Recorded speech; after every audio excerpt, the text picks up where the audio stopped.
session for today. And it is my deepest honor to introduce our next speaker. Her name is Dr. Kelechi Acha. She's an associate professor of statistics and has been teaching statistics at both undergraduate and graduate levels at Michael Okpara University of Agriculture in DK for more than 17 years.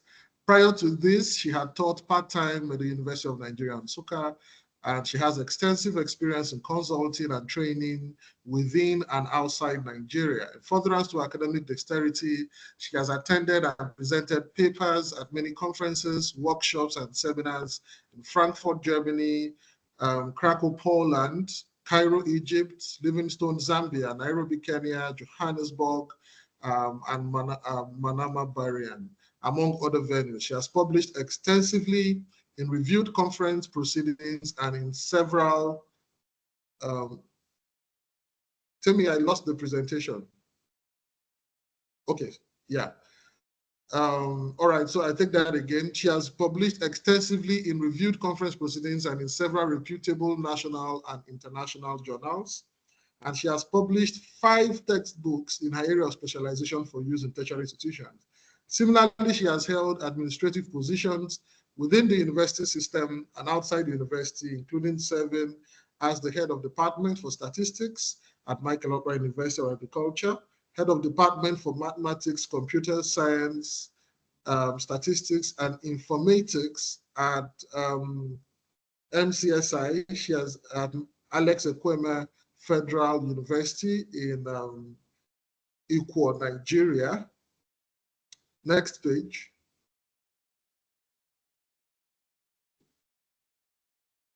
In addition, okay, she has served as a coordinator for International Statistical Literacy Project Nigeria. She's a member of the International Statistical Education, International Association of Statistical Education, a member of International Statistical Institute, the country secretary for International Association of Official Statistics in Nigeria, a member of IAOS Scientific Program Committee, Statistics Poland, the Vice President and Council of Professional Statisticians Society of Nigeria, member International Biometric Society, Sub-Saharan African Network, and member Organization of Women in Science in the Development World.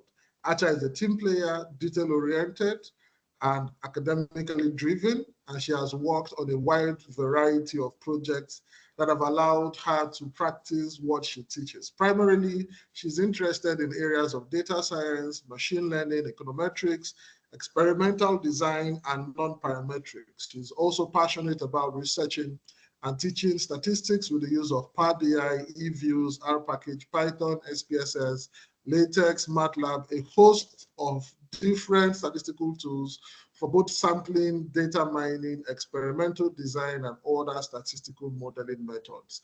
It is my deepest honor to introduce my course advisor while I was an undergraduate, Dr.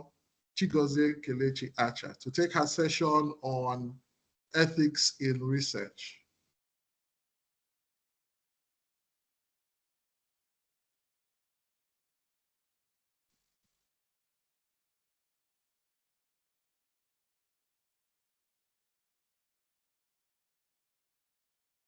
Hello, Elvis, can you hear me?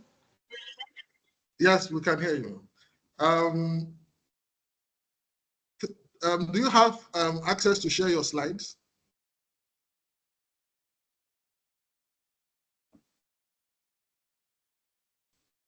Greetings, everyone, and welcome to the first online webinar series of International Statistical Literacy Project, ISLP, and Hankalin Intel, featuring experts with the team, transforming research with statistics, meta-analysis, and data science tools.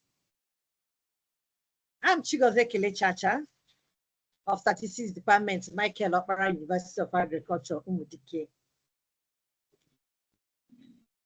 Today, we are going to look at the title, Ethics in Research.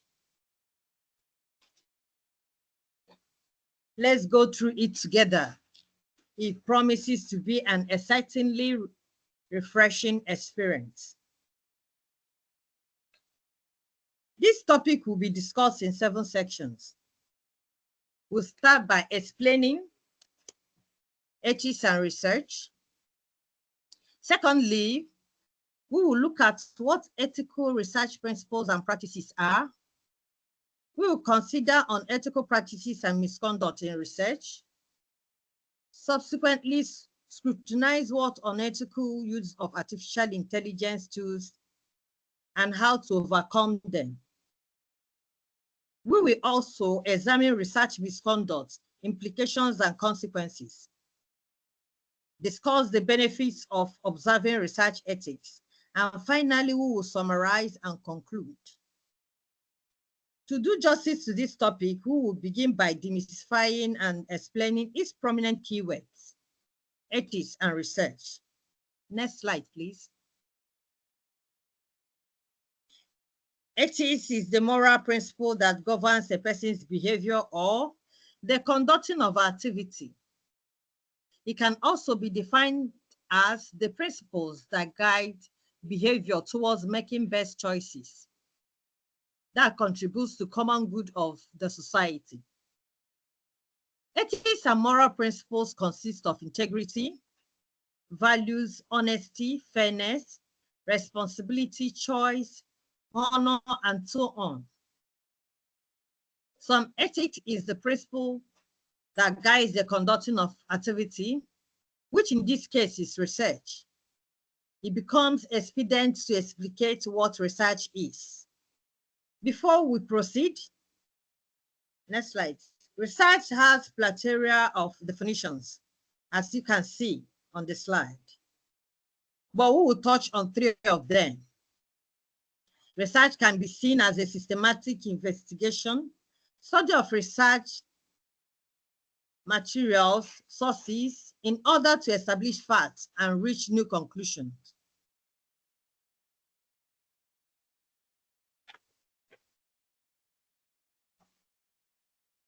It is the creation of new knowledge and or the use of existing knowledge in a new and creative way so as to generate new concepts.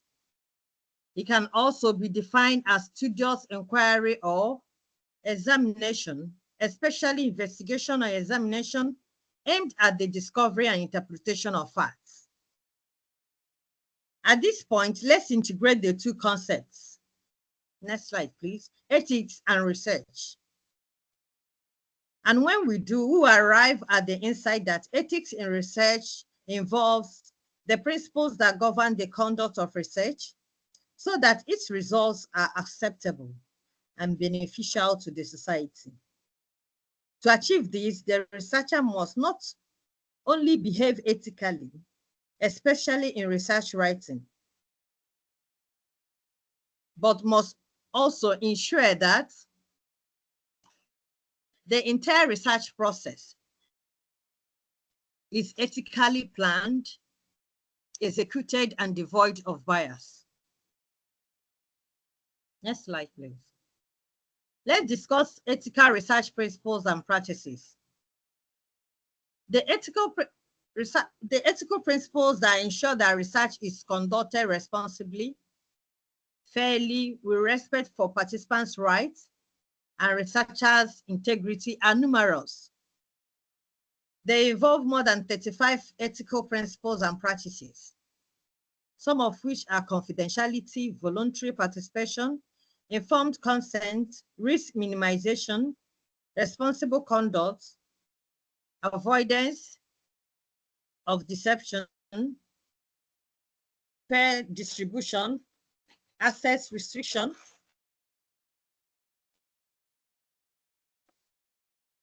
bias acknowledgement,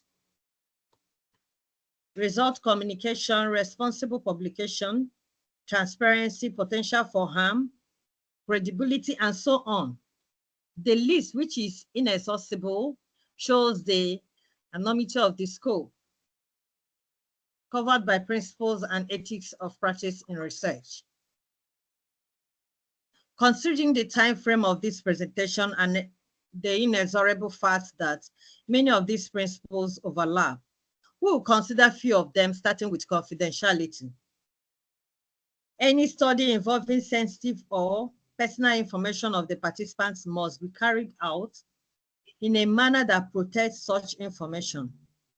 An example is medical information. In this case, the participants are known, but their information should be hidden from everyone else. Their personal information is collected in such a way that it cannot be linked to other data by anyone else. The second one is voluntary participation. Here, participants are free to join the study or project. They may refuse to answer any individual questions and feel free to opt in and out of the study at any point in time. The third one is informed consent. Participants should know the purpose, benefit, risk, and funding behind the study before they agree or decline to join. When carrying out a study involving child or children, it is very, very crucial for a researcher to obtain consent for both the child or children and parents or legal guardian. Informed consent must also be obtained from individuals with limited decision-making capacity, such as those with disability or mental illness. Next is risk minimization. In any study, especially clinical trials involving a new medication, researchers must ensure that the medication has been properly tested in preclinical studies before testing it on human participants. They must monitor participants for any adverse effects and take immediate remedial action if necessary. Number 5, responsible conduct. In any study involving conflict of interest, such as a researcher receiving funding from the company that produces the product being studied, the researcher must disclose the conflict of interest, very important, and take necessary steps to minimize its impact on the study's results. They must also follow ethical standards and guidelines established by professional organizations and regulatory bodies. Researchers can ensure that their studies are conducted in a manner that is responsible, fair, respect human rights, the dignity of the participants, and also ensure the integrity of the research itself. For the ethical practices, you must avoid using deceptive practices. Distribute the benefits and burdens of the research fairly. Restrict access to raw data and findings to the research team and authorized people only. Store data on approved platforms for security. Use encrypted devices if the research involves audio recorders. Always acknowledge bias in your work, very crucial. And to have a very good result communication, always make sure your work is free of plagiarism or research misconduct. Yeah, I would dwell a little more on plagiarism under misconduct. Next slide, please.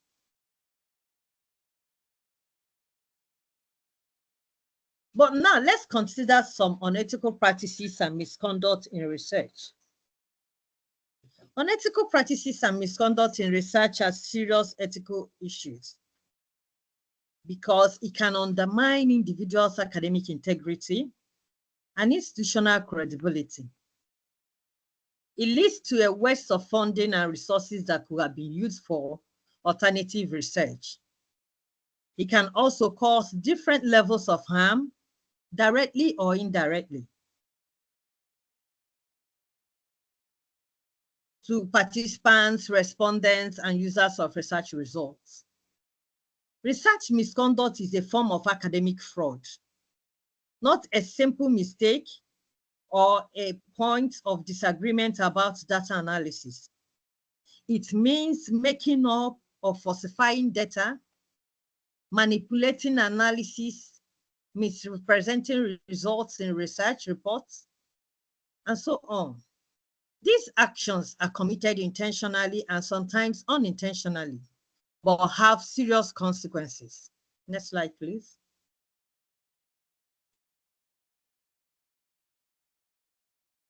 There are three basic classes of research misconduct: falsification, fabrication, plagiarism.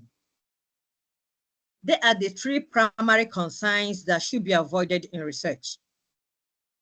Other research misconducts are lack of informed consent, privacy and confidentiality breach, deceptive practices, conflict of interest, and so on.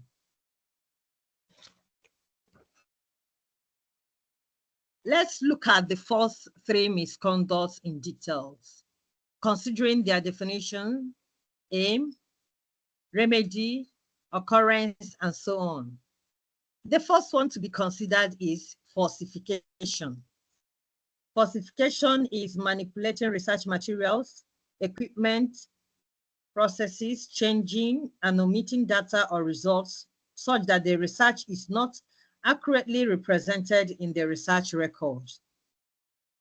Put in another way, falsification is the omission, changing, manipulating of research materials, equipment, images, or processes to support claims or hypotheses, which leads to distortion of the data and poor representation of results. It is a refutation of statements and representation of data or information incorrectly. Remedy for falsification is to avoid the following: omitting or adding data points, removing outliers in data sets, and avoiding manipulating images, music, arts, and so on. Examples of research falsification include altering results, backdating interviews, adjusting and manipulating research procedures to fit a specific time frame, switching out results for research participants, to mention but a few. The second misconduct to be considered is fabrication. Next slide, please. Fabrication is the construction and or addition of data, characteristics, observation, and features that never occurred during the process of data and information gathering. Fabrication focuses on making up research process from the beginning, that is, from data collection to the analysis of data, interpretation of results, and reporting them as true. It involves inventing data and result that does not exist. One of the quickest remedies is to be honest and transparent. In all research that are being carried out, always authenticate your data sets with proper sources and approvals from the right authorities. Examples of fabrication include the following: artificially creating data when it should be collected from an actual experiment, unauthorized altering of data, documents, images, music, art, or other works, completing a questionnaire for a fictitious subject that was never interviewed, creating a data set for an experiment that was never actually conducted, adding fictitious data to a real data set collected during an actual experiment for the purpose of providing additional statistical validity, and also filling incomplete form to be complete. We can comfortably say that fabrication involves unauthorized creation, alteration, and reporting of information in an academic activity. The third misconduct is plagiarism. Plagiarism is perhaps the most common form of research misconduct.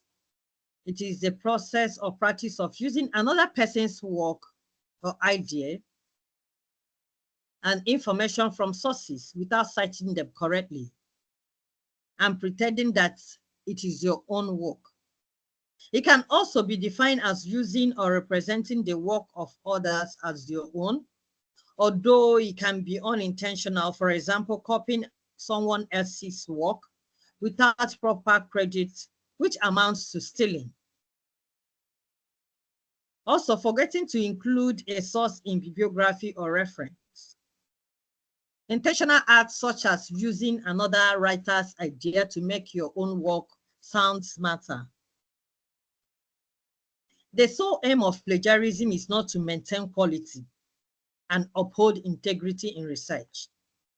In a nutshell, plagiarism is a breach of honesty in academic community, an act of fraud that involves stealing and passing off someone else's work or ideas as one's own.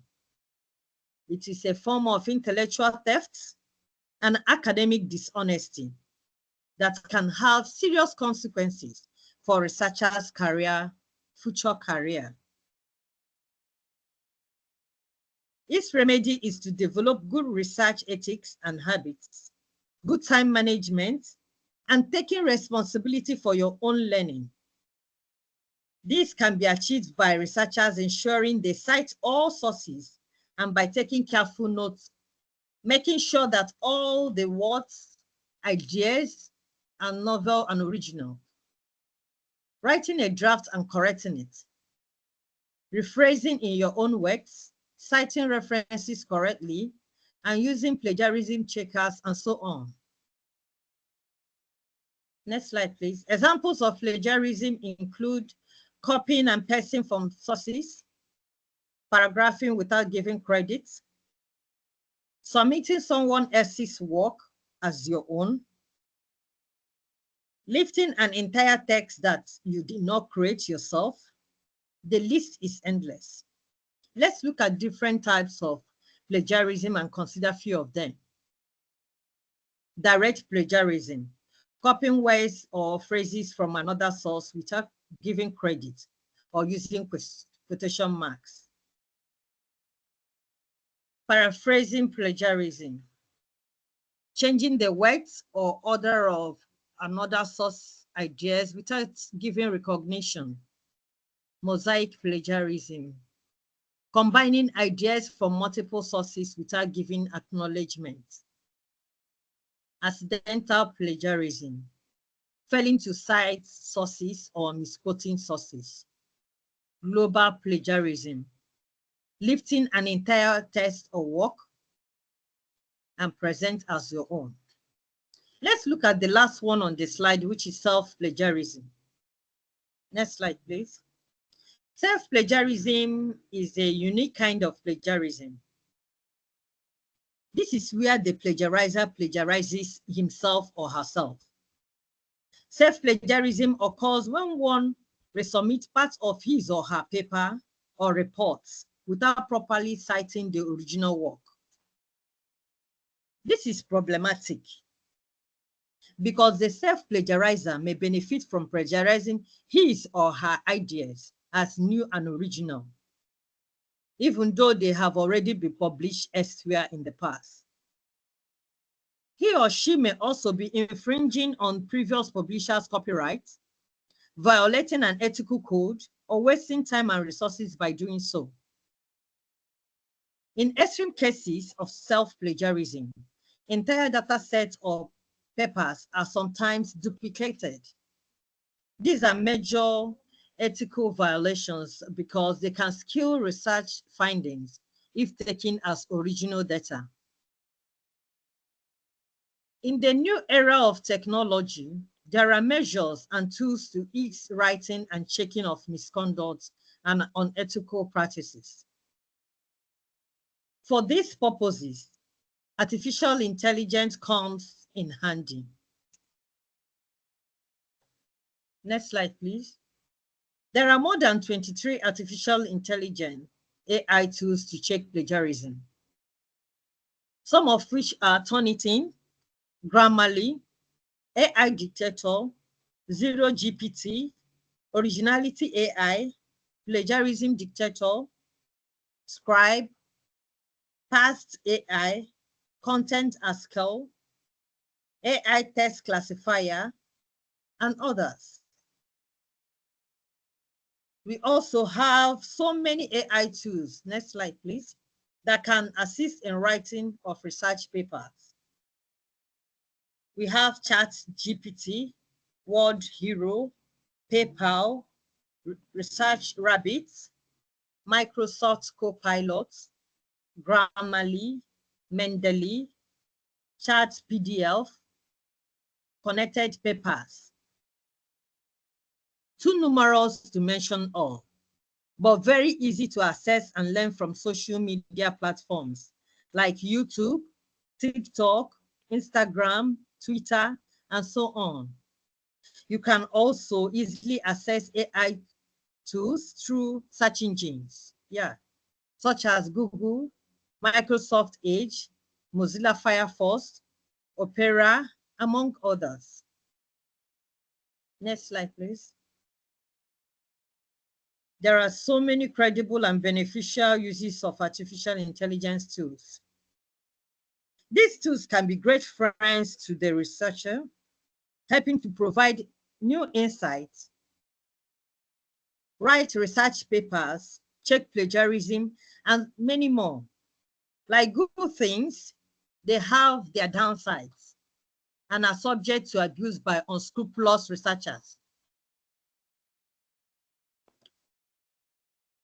We cannot ignore the disadvantages relating to misconduct and ethical issues in research. Moreover, a researcher that does not put in effort may use AI to generate content effortlessly and achieve success as a result.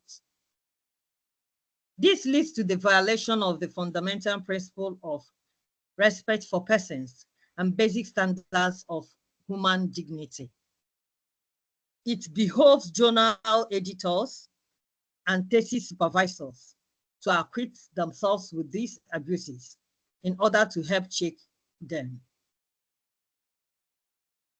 This indicates that a well-balanced and holistic approach to technological advancement and ethics will be required to maximize the benefits of artificial intelligence while mitigating its risk. Next slide. Some prominent unethical uses of artificial intelligence tools in research are the use of artificial intelligence tools to generate papers and write assignments.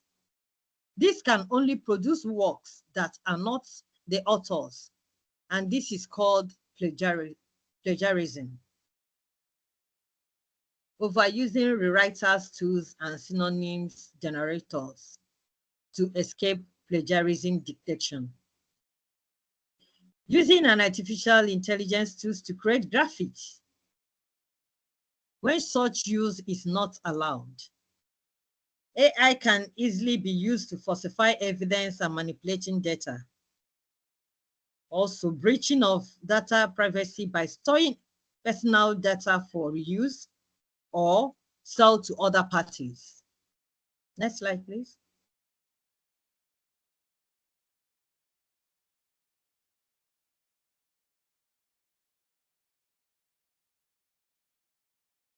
Next slide, please. Thank you. Yeah, we are going to discuss how to overcome the challenges in research with respect to AI, that's artificial intelligence.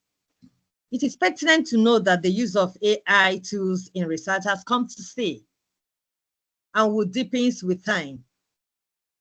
To overcome the challenges with this poses, it's necessary that research institutes and universities should adopt proactive measures to curtail them.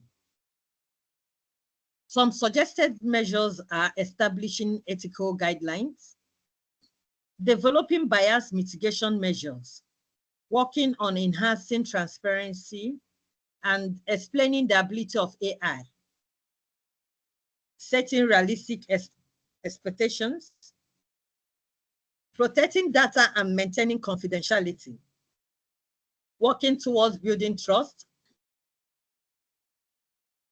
adopting legal framework.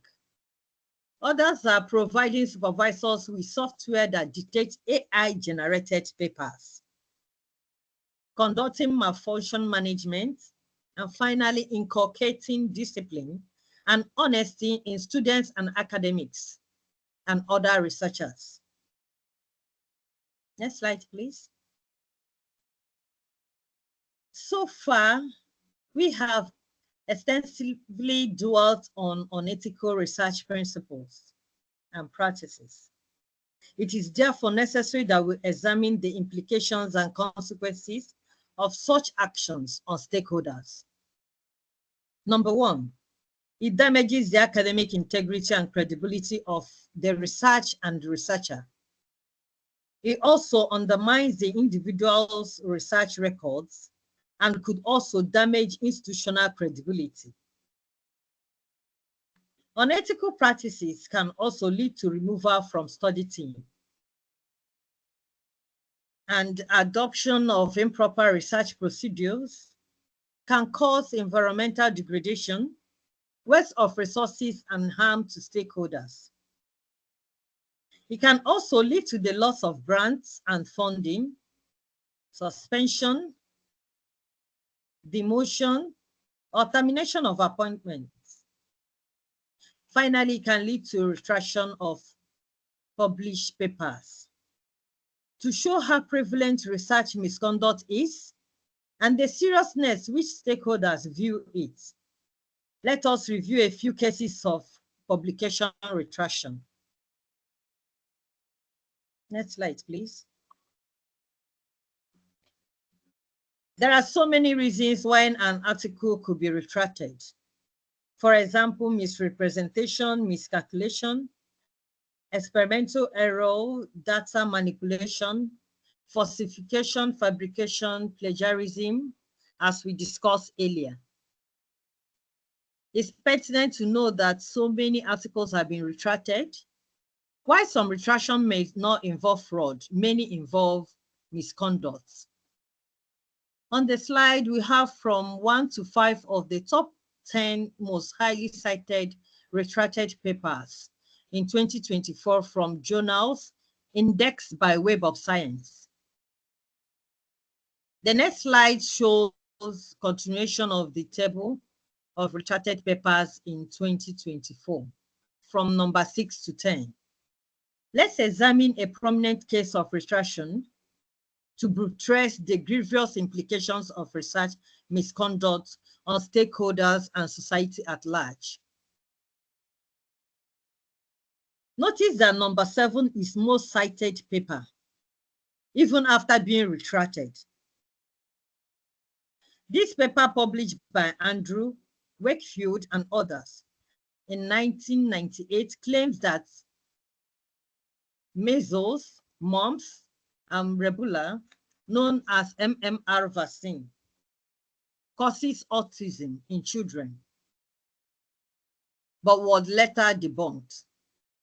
They originally suggested a link between autism and childhood vaccines, but later investigations by Davison 2017, Stafford 2019, Vade 2019, and others revealed that they fabricated and manipulated their data to show link between vaccines and autism. Apart from that, different authors used different designs and were conducted on different populations, which found out that there is no link or increased risk of autism following MMR vaccination. So no, the consequences of this single, I'm still there, please. The consequences of this single research misconduct were far-reaching on the society. Wakefield had his medical license withdrawn for, among other things, failing to disclose important conflicts of interest. This fraudulent work sparked vaccine hesitancy among parents and caregivers.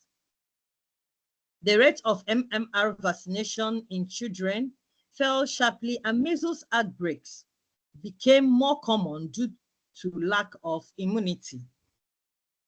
A couple of children may have died or developed serious medical conditions because of not being vaccinated.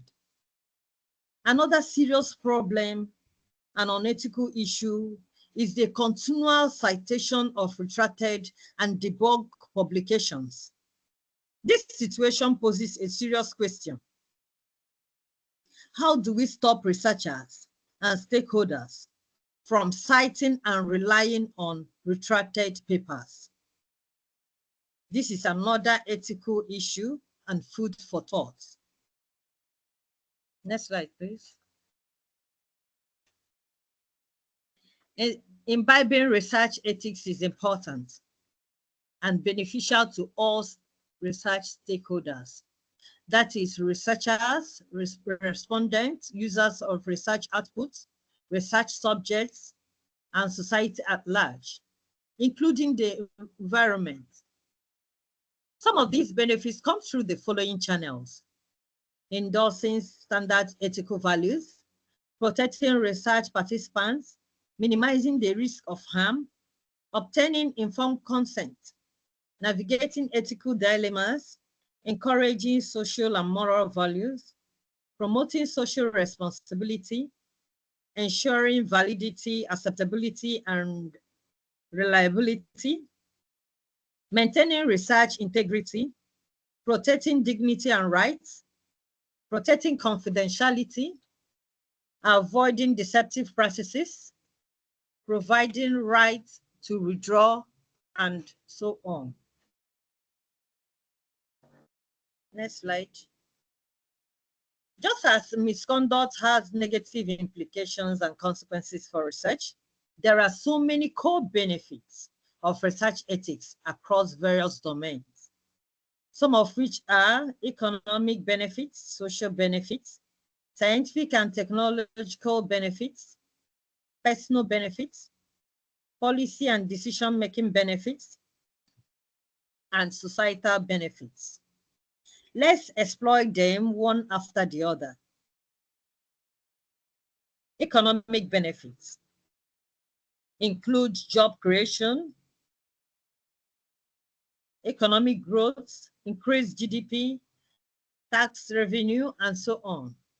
While societal benefits are enhanced education, literacy, environmental sustainability, among others. Next slide. For scientific and technological benefits, we have development of new technologies and products, addressing complex global challenges, and so on.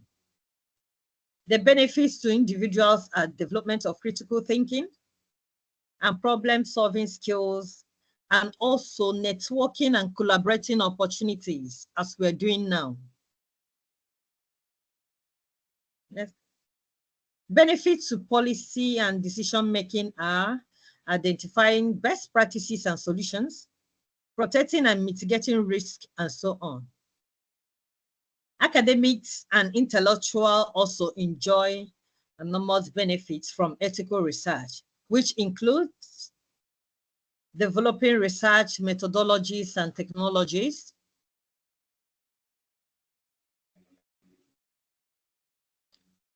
producing high-quality research publications, and others.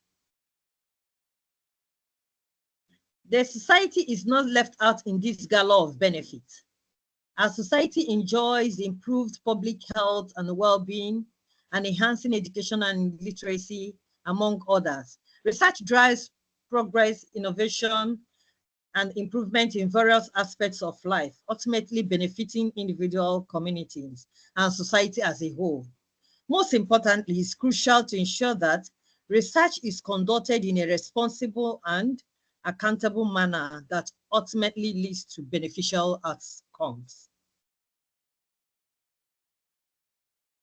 Some silent points that have been thrown up in the course of this presentation are that unethical conduct in research comprises largely of falsification, fabrication, and plagiarism.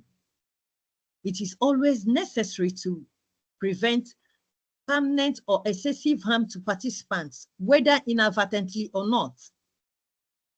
Deferring research ethics will also lower the credibility of your research because it's hard for others to trust your data if your methods are morally questionable. Even if a research idea is valuable to society, it doesn't justify violating the human rights or dignity of your study participants. Navigating an ethical or moral dilemma is no easy task at all.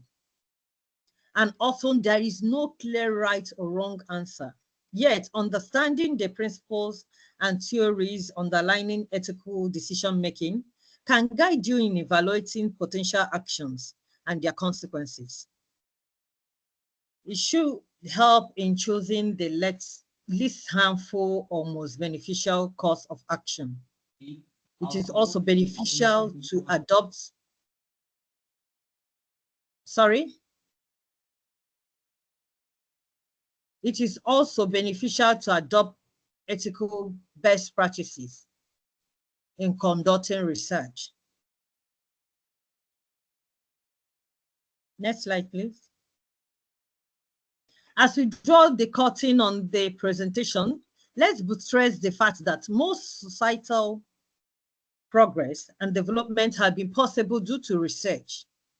This is because the results of these research studies were trusted and accepted by stakeholders who adopted and utilized them for the perceived progress.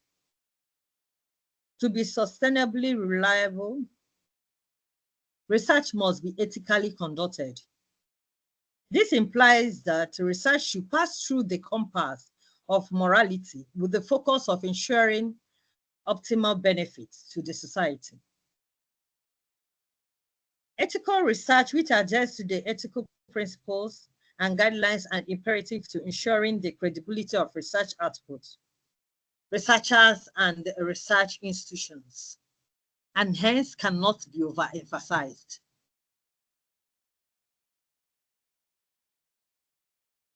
Next slide, please. This work wouldn't have been possible without extensive consultations. I appreciate the authors of all the works consulted.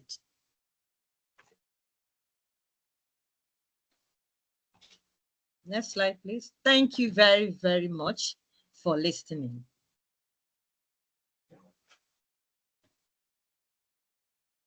Timmy, are you there? Thank you. Yes. Thank you very much, ma'am. Yeah. Thank you very, very much, Timmy. Yes, ma'am.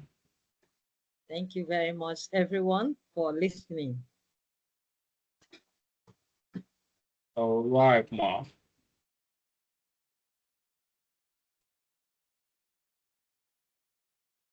If you free any question, I can attend any question or comment now, please. Yeah, there's a question asked, and the question goes thus: are there strong ethical laws in Nigeria? Because I have not seen so far. The new Data Bureau of Nigeria Act seems not holistic. Thank you very much for that question.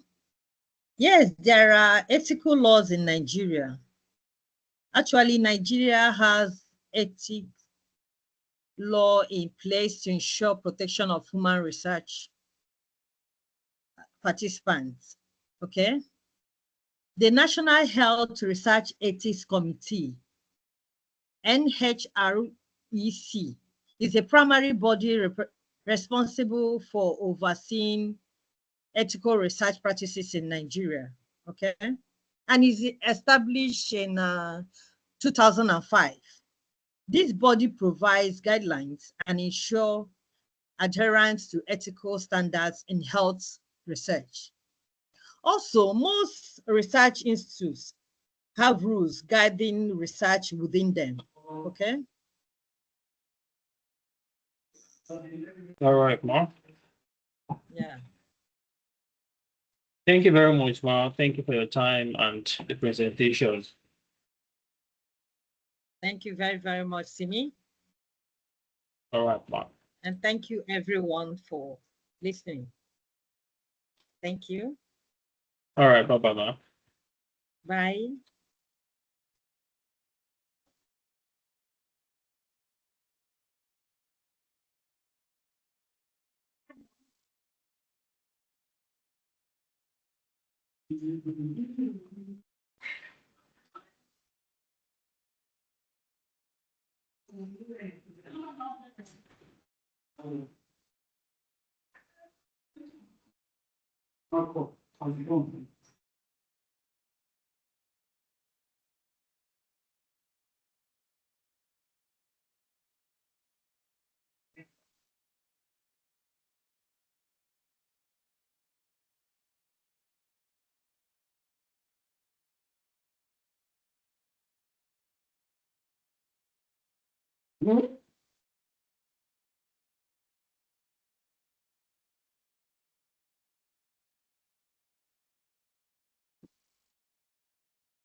What of me?